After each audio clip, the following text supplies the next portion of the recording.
I love art. I love drawings. I love paintings. I love fan art. Everything.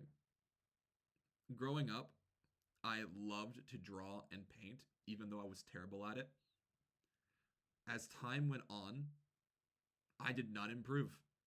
In fact, I think I backslid. I think I got worse. When I would see my students drawing, I always like to go up to them and say, "Hey, what are you drawing?" And I look at their work, and they'll go, "It's just this. It's not that cool." And I say, "That's great. That's amazing. I can't draw like you. Look at my art. Look at my art." And I'll draw on the board, and they'll go, "Teach, what is that?" I'm like, it's a horse. It's like, that's not a horse. That's a cry for help. You good, Holmes? It's like an ink blot test. So, my artwork is terrible. But I love to watch people draw. I love to see what they make. It's so cool. It's so fascinating. It doesn't help that, like, when I'm a very quiet person, so I will just kind of appear behind you. There are multiple times when a kid's drawing and I will walk up and I'll walk up behind them and I'll look at their book and I'm watching them draw and I go, "Hey, that looks cool." And they scream and they close the book and they go, "You didn't see anything." All right then. I have a good pal who loves to draw and I think her art's amazing. Actually, I have several good friends who are great at drawing and I think their art's really amazing. I had an art contest between me and some friends on a Discord call once, and it was who could draw the best art.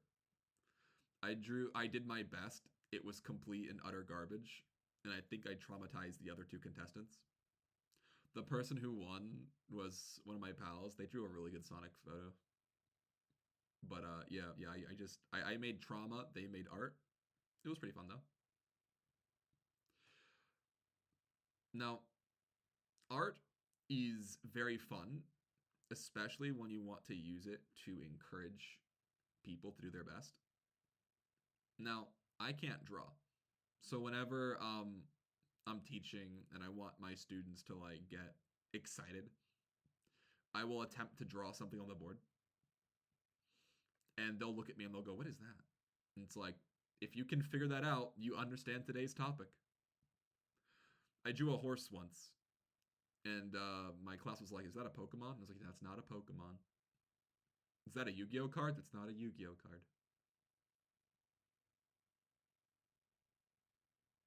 Is that is it edible? What? I guess. What is it? Like, it's a horse. And then one of my students walked up, erased my drawing, and then they drew a horse themselves. We were doing a fun little debate on pets, but it was nice. I do love it whenever I see my friends draw. I think they're really good. The one time I stepped out of my comfort zone to draw was during university. You see, as a student in the teacher course, they ask us to try out many things, try using art in lessons, try making books and stuff for your kids. Learn to do many things. And at the time, when I was working in university, I was working with an award winning author. Now, he wrote one or two books. He was pretty cool. And I wanted his attention. So, he writes chapter books. Me and my friends were like, "What should we do?" And my pal DeAndre, they tell me, "Bro, you should make a manga." And I go, "I can't draw. This is not a good idea." And they go, "No, no, no, trust me, trust me. It's fine, it's fine." And then DeAndre's buddy goes, "Yeah, it's good. The goal is to get the author to look at your writing and the artwork and go, 'Wow, this is amazing. Look, you got this. Believe in your art skills.'" So I go, "Yeah. Yeah, I can do this. You're right. I can do this. I can do this. I can do this." So we get to it. You know that scene from SpongeBob where he's sitting down with a pencil in his hand and he's going, Yeah, yeah, yeah, and some of these, and some of these. And he's just screaming and like slamming his pen or his pencil on this paper. And then when he takes it off, he goes, the. And it's just like the large letter the. That was me trying to make my manga. After 3 hours, all I had was a stick man. Did not look so good. But that all changed. There was a really interesting manga I had gotten into called Monthly Girls no Zakukun. And it's about a guy who writes shoujo manga. And one of the characters in this series really inspired me. They were this character who just draws tanuki because their editor told them you should draw a tanuki. It doesn't do anything for the plot of their story. It's just a random tanuki. And I worked my butt off to learn how to draw the tanuki exactly like it was in the book. Enter my first ever manga, Battle Tanuki. Now, I learned three things from writing this from making this homemade manga. First, I can only draw tanuki. Second, I can only draw the same tanuki. Third, I can't differentiate between tanuki. So, let me tell you the plot of Battle Tanuki. Now, this homemade manga had about 12 volumes. And my friend DeAndre, their pal, we every time I'd make one, we'd pass it around the university. So the staff in the tutoring rooms and some of the teachers knew about my manga. And they would read it and they would say, "This is interesting." But some students they'd go, "Man, this is hot garbage, but it's great garbage. When's the next volume?" So, the plot behind Battle Tanuki is it's the story of a Tanuki that wants to battle other Tanuki to become the king of the Tanuki. Get that? Now, this this series had a wide variety of cast, all of which looked the exact same, so you couldn't tell who was who. So, imagine just seeing this dog model 9 times in a row, but with like slight variations. So, like, for example, one would be white, one would be black, one might not have glasses, one might have glasses. So it was just that. It was just slight differences. Now, each part of this manga was about maybe like five or 6 pages long. And I fit as much nonsense as I could on that paper. And I gave volume 1 to our author and I said, "Hey, can you read this and tell me what you think?" Now, there were 2 other English teachers in the tutoring center at the time when I handed in this paper. And my boss was there also. And she was like, he wrote something. Let's see how it is. Tell us how it goes. And our author buddy, he reads it. And he looks me in the eye and he says, "This is utter garbage. This is actually terrible. The story doesn't make sense. The characters look the same. What is this?"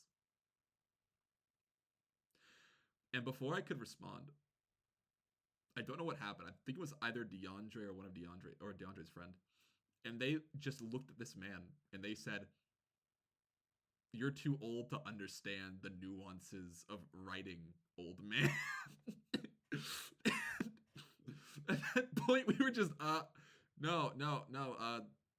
He won an award. This wouldn't win anything. And you know, it's a joke. It's a joke. It's a joke manga. But from that moment on, our author buddy hated this Every time I write out another volume, he would come over. He would look at it and go, garbage, and then walk away. This didn't help my desire to draw. In fact, this kind of was slowly killing it, but it was very funny. So we got through 12 volumes of this thing. I even made a little funny haha moment where I swapped the bodies of some of the characters. So if you thought it was difficult before to separate the main character from one of the 8 antagonists, now it's harder. After 12 volumes, the series ends, right? And my buddies actually made a little end of series party for me about it. It was so stupid.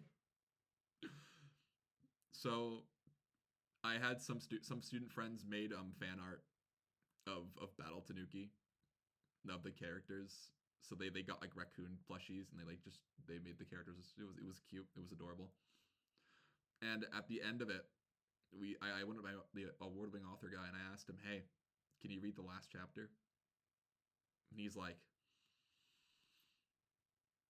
I don't have time to spend on your garbage. But I said, hey, but you're not really doing anything. Can you look at it? And he reads it. He reads it. And he says, this was 12 chapters long. People came in daily to see if you had finished the next chapter. People would read this in front of me. I had students who brought your silly paper manga to me and asked me my thoughts. Do you want to know what I think about your silly little manga? And I said, yeah, tell me.